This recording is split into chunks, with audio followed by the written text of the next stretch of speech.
Pois é, Coronel. Coronel, e agora eu queria tratar com o senhor do assunto que movimentou mais uma vez a diplomacia brasileira nos últimos dias, com relação ao asilo político concedido a Nadine Heredia, ex-primeira-dama do Peru. Coronel, eu, numa leitura rasa, passo a entender que, de fato, quando se trata da companheirada, ninguém solta a mão de ninguém, né? Uma família que recebeu recursos da Odebrecht para uma disputa eleitoral no Peru, salvo engano, 3 milhões de dólares, que não encontraram contrapartida, né? Como a Odebrecht sempre encontrou, arruma aqui, que tem uma obra superfaturada ali. No caso do Peru, não. Foi um pedido, né, do presidente Lula, à época, para que esse dinheiro fosse enviado. A Nadine era contadora da campanha do esposo, condenada no seu país. Entretanto, ninguém solta a mão de ninguém e recebemos aqui a ex-primeira-dama do Peru, condenada por lá e protegida aqui, Coronel.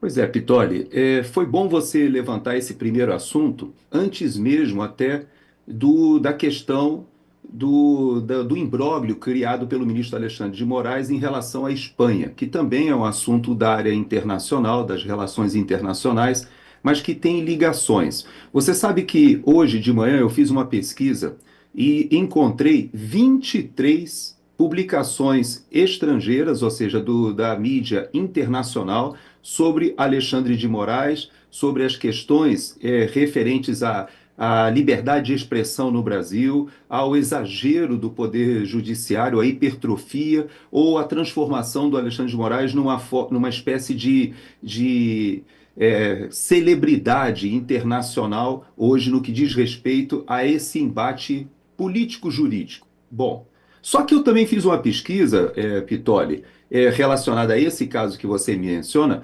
perguntando sobre o ministro Dias Toffoli. E não é que eu descobri que existem dezenas de publicações internacionais se referindo ao ministro Dias Toffoli como o principal vetor artífice da desmontagem da Lava Jato, que acaba desaguando nesse problema mais recente agora com a esposa do ex-presidente peruano. Lá no Peru, nós temos 4 presidentes, na verdade, envolvidos com propinas da Odebrecht. E é importante a gente entender que, embora o ministro Dias Toffoli tenha, de fato, servido como, talvez, aquele vetor no Supremo Tribunal Federal responsável por desarmar toda essa operação que trouxe ao brasileiro uma esperança de combate à corrupção, e esse papel do ministro Dias Toffoli é um papel espúrio, podemos dizer que é um papel, no mínimo, podemos dizer que é suspeito, mas eu vou além. Eu creio que é um papel realmente deplorável do ponto de vista da esperança do brasileiro em relação à questão da impunidade, sobretudo quando avançou a Lava Jato sobre os poderosos. Nós temos diversos acordos de leniência que foram celebrados entre as empresas que pagaram as propinas. E talvez a nossa audiência não lembre, mas grande parte do que foi organizado do dinheiro internacional, que à época o ministro Gilmar Mendes ele dizia que o PT ele conseguiu amealhar recursos no exterior por intermédio dessas operações de corrupção voltadas a uma, vamos dizer assim, uma organização criminosa internacional que tinha na Venezuela, em Cuba e no Brasil a organização financeira de transformar a América Latina numa nova área de influência marxista, socialista, que é o Foro de São Paulo. Eles, de fato, conseguiram eleger praticamente quase todos os presidentes na América do Sul, ali na América Central, Caribe, vários presidentes, usando dinheiro inicialmente do petróleo venezuelano, mas depois avançou para o BNDES, ou seja, o dinheiro seu, Pitoli, meu e da nossa audiência, que nós custeamos esse projeto de poder na América Latina inteira. E como é que funcionava isso para aqueles que são mais jovens ou que não lembrem mais? Ali, naquele período, o BNDES ele financiava obras de infraestrutura em diversos países, inclusive alguns países da África também, mas sobretudo América do Sul e Caribe e América Central. E esse financiamento era o seguinte, era uma operação casada, Pitoli. Na verdade, você oferecia uma grande obra de infraestrutura que podia ser um aeroporto, um porto, um metrô, uma hidrelétrica, e você dizia para aquele candidato que estava sendo apoiado, aquele presidente que queria se reeleger, dizendo o seguinte: olha, você vende essa obra de infraestrutura na sua campanha política como algo que você obteve e que o Brasil, o BNDES, ele vai custear, ele vai financiar, e de quebra você ainda ganha um casal de marqueteiros que farão a sua campanha política de graça, porque será pago pela própria empreiteira, e você, sendo eleito ou reeleito, você vai repassar parte desses recursos para uma conta internacional que o PT utilizava. Isso que eu estou falando, ô Pitoli, não está, né, no campo da imaginação, não. Isso está nos autos. Veja que Lula foi descondenado, mas as pessoas esquecem que os autos, as provas estão todas lá. Ou seja, não foram apagadas as provas. Claro que o Toffoli ele teve alguns atos. Por exemplo, ele mandou com uma furadeira, você lembra? Você destruir os HDs que registravam as operações da Odebrecht, daquele departamento de operações estruturadas, que nada mais era do que um departamento de pagamento de propinas. Ele mandou furar com uma furadeira mesmo, Exato. destruir esses HDs. Veja a que ponto nós chegamos. E nós não falamos sobre isso no Brasil, Pitoli, mas no ambiente internacional, isso reverbera com grande indignação. E foram feitos mais de 10 acordos de leniência em países diferentes. E o Peru foi um desses países. Então, não tem como desfazer esses acordos, porque a Odebrecht e as outras empresas, não foi só a Odebrecht, na época tinha a Queiroz Galvão e outras empresas, mas principalmente a Odebrecht, ela fez um acordo, assumiu que pagou a propina, e esse assunto ele reverberou de tal maneira que acabou ensejando até o suicídio de um presidente do Peru, que realmente foi condenado por receber propina, e essas propinas elas passaram por vários presidentes, inclusive agora o próprio presidente que ficou condenado a 15 anos, ele ainda está na primeira instância. Veja que a esposa poderia ter aguardado os recursos, mas foge para o Brasil, mas ele fica na mesma penitenciária, no mesmo local. Não é bem uma penitenciária, eles prepararam um local especial para os presidentes, no qual estão 3 presidentes do Peru presos por questões de corrupção.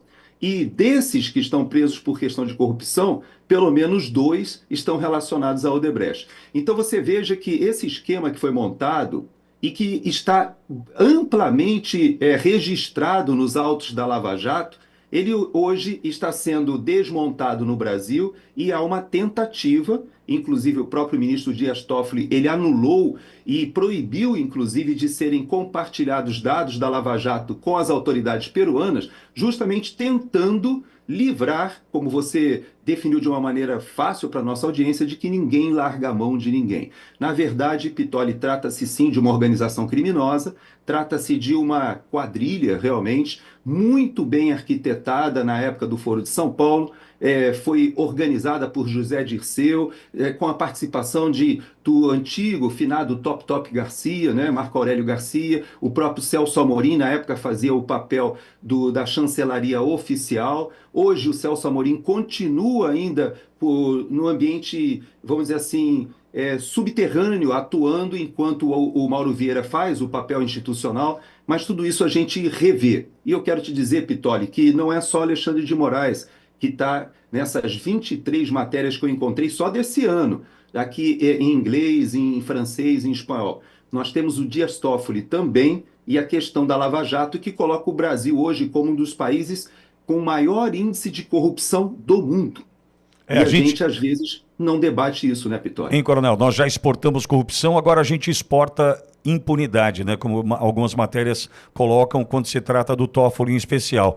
Coronel, e o senhor citou Alexandre de Moraes ainda com relação às questões envolvendo Oswaldo Eustáquio, a Espanha e o traficante búlgaro, numa situação absolutamente desproporcional, colocando em risco a segurança, inclusive, do nosso país, porque colocar com tornozeleira eletrônica alguém da periculosidade desse traficante búlgaro, né, coloca-nos em risco, certamente, num melindre do ministro Alexandre de Moraes, que queria Oswaldo Eustáquio a todo custo, e já que não tenho, também não vou oferecer para a Espanha a possibilidade de extraditar um perigoso traficante.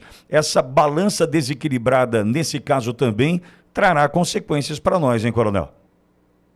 Com certeza, já está trazendo, viu, Pitoli? Se você acompanhar a mídia internacional, nós tivemos três publicações recentes, agora dessa semana, publicações importantes na The Economist, por exemplo, e a própria, aquela matéria que foi feita na New Yorker, que também acho que foi no mesmo período daquele ensaio fotográfico, todo essa transformação no ministro Alexandre de Moraes numa figura de certa maneira caricata, ou talvez remetendo até à ideia de um vilão, né? Uma dessas matérias, inclusive, cita que o Elon Musk o compara ao vilão de Jornada nas Estrelas, né? Então você vê a transformação de um caso intestino, de um caso que deveria estar ali meio abafado no ambiente de um país periférico, porque o Brasil é considerado, por esse eixo dos países envolvidos, um país mais periférico no que diz respeito à política, mas agora ganha as manchetes.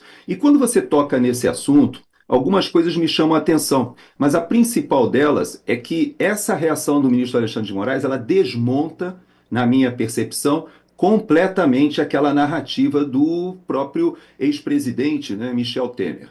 Quando ele diz que o Alexandre de Moraes é alguém sensível, é alguém equilibrado, é alguém que está disposto a uma iniciativa de pacificação, etc., ele talvez esteja remetendo a alguma coisa que ele tentou também alinhavar naquele 7 de setembro. Você lembra que a grande multidão que se reuniu apoiando o presidente Bolsonaro, que já naquele momento percebia que havia um esgarçamento da institucionalidade no país na relação com o Supremo Tribunal Federal e especialmente com o ministro Alexandre de Moraes, e o povo gritava, eu autorizo, e agora vai. E aí o próprio presidente Michel Temer chama o presidente Bolsonaro, promove ali uma reunião, há uma ideia de uma carta, né, de pacificação, e você vê que isso não adiantou nada. Mas por que eu digo que essa reação com a Espanha coloca por água abaixo essa definição do ex-presidente Michel Temer? Porque demonstra, Pitoli, alguém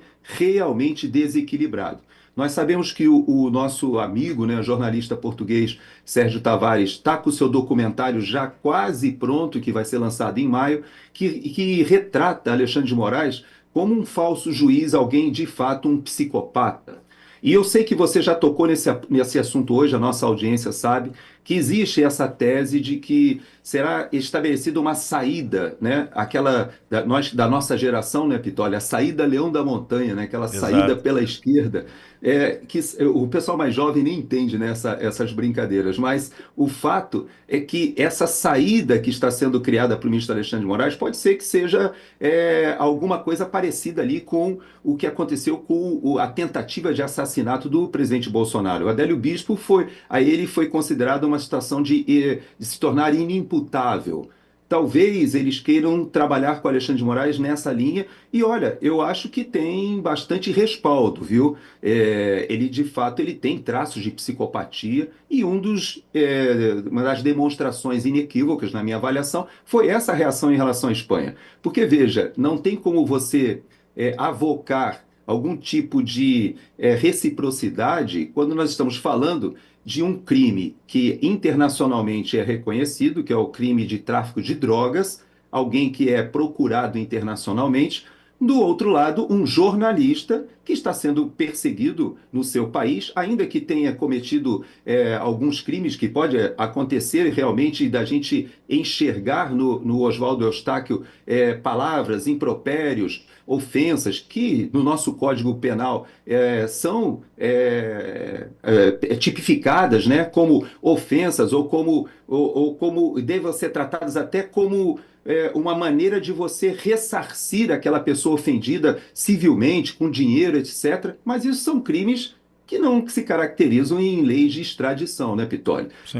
Tipicamente, o que a gente vê é que não há uma reciprocidade. O que o ministro Alexandre de Moraes faz é tomar uma decisão com fígado e que atropela o Poder Executivo, ultrapassa até a via normal. Eu, se fosse essa embaixadora da Espanha, eu imagino que ela não vai respeitar esses 5 dias e não vai responder, porque afinal ela deve o contato dela com ela, é representante do governo espanhol no Brasil e se reporta ao Poder Executivo, não a um ministro da Suprema Corte. Então eu creio que esse ato dele, Pitoli, na minha avaliação, coloca por água abaixo essa descrição meio cor-de-rosa, né, que é feita pelo Michel Temer, tentando achar uma via, né, de apaziguamento nesse momento, o que eu louvo, o que eu acho importante, essas iniciativas de tentar pacificar o país, isso eu acho importante, mas a via, me parece, única via que nós vislumbramos de tentar resolver esse assunto, que deveria ser juridicamente a anulação desses processos,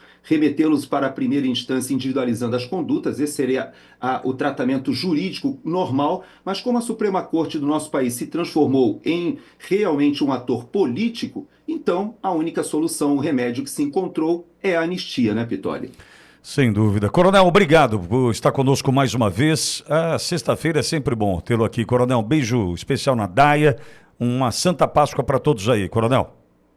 Obrigado, Pitoli. Eu deixo como reflexão ou estímulo mesmo que o pessoal dê um Google e procure as palavras do nosso grande Ives Gandra, o nosso professor, eterno professor, porque ele fala sobre esse período, né, da Sexta-feira da Paixão e da Páscoa, remetendo ao infame julgamento de Cristo. E ele estabelece um paralelismo, viu, Pitoli, muito importante. Se você não ouviu, a nossa audiência não ouviu, gaste um tempinho, vai ali no Instagram, ouça o que o nosso maravilhoso, foi meu professor na escola, lá na ESEM, na Escola de Comando Estadual do Exército, no curso de Política e Estratégia e Alta Administração do Exército, foi meu professor, e eu tenho muito orgulho de dizer, e ele diz o seguinte: esse infame julgamento de Cristo é a necessidade de qualquer magistrado ser imparcial, moderado, não fazendo injustiça, nem pretendendo impor suas opiniões pessoais contra a realidade dos fatos. Grande Ives Gandra, que nos deixa essa reflexão na Sexta-feira da Paixão, e a gente tem a Páscoa diante de nós, né, Pitoli? Sim. Que é a principal data da cristandade. Boa Páscoa para você, para nossa audiência, que seja um final de semana de restabelecimento da paz dentro do seio da nossa nação, tentando de alguma maneira restabelecer justiça a esses que não vão poder passar a Páscoa em casa, né, Pitoli? Sim.